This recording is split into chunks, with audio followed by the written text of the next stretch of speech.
to make sure he earns at least 1 million to cater for 2 children, a wife, or 2, these days. But as at least some small me,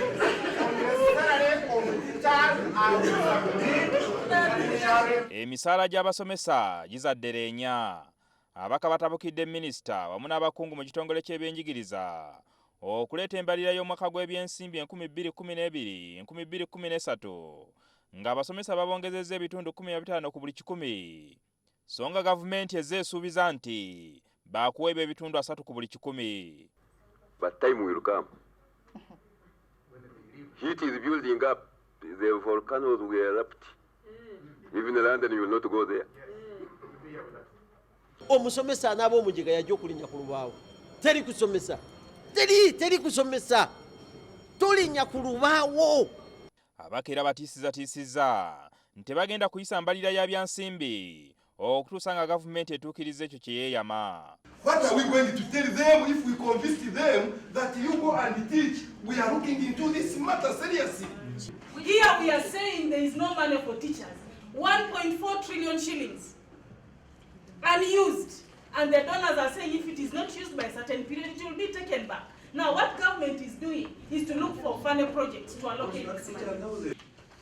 That this budget, if brought to the House in its current form, forget about anything going through. If there is no money, come to the parliament and tell us that there is no money in Uganda anymore. Nothing can be done.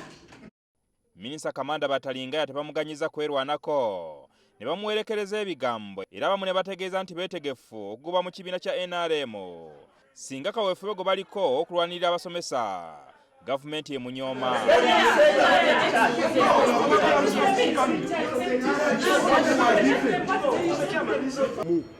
Kati guno omwaka guno ogwa budget gwe tuliko zijja kubeera 15%, ogunaadirira zibeere 2%, ogunaddako 15%, ze 5. Abamu ku babaka batiisizza okwabulira akakiiko kano singa gavumenti ensonga zino ezikwata mu ngeri ey'olusaago.